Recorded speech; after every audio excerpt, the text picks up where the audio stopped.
Hey, good morning to everybody. Daryl P, aka Artist in Recovery here. Let me say this. I do not like making negative, pessimistic videos. I don't like doing it. I don't see a whole lot of good in it. But I started thinking, the current state of the United States, the current state of this country, reminds me a lot of when I was in addiction. It was easier for me to continue to deal with the pain of being in addiction every day instead of facing my problem, and tearing my whole life apart and admitting everything was all messed up and starting from scratch again.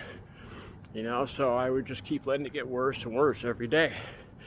And all of a sudden I realized that's the current state of the United States. One thing I realized with this headset thing and the military, it was obvious to me that Trump is consolidating the military underneath him. Let me ask you this. What do you think is going to happen in 2028? Do you think Trump's just going to quietly move out of the White House?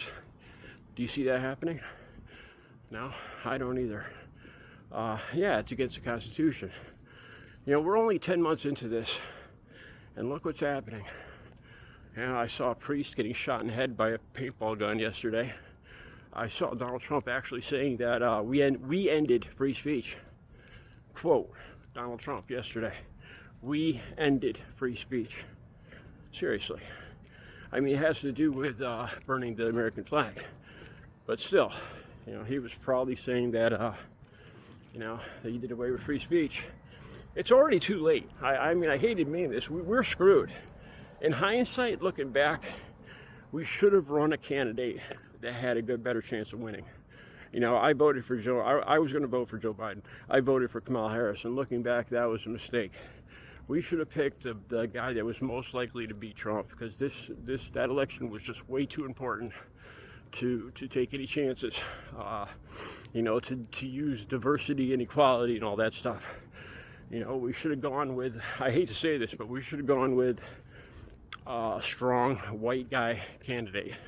10 months ago I wouldn't have said that, but in hindsight, that election was just too damn important. It's probably the most important election ever in the United States. Look at the current state of the country. We're only 10 months in. What do you think the country's going to be like in 2 years, in 3 years? Here's the thing. A lot of people, me included to some extent, I'm saying, I read the paper, I see all this stuff going on every day. I see the way things are going.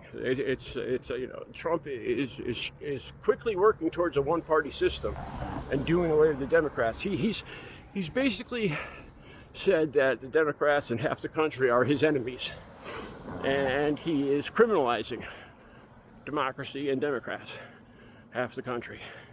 He talks about locking up the Illinois governor.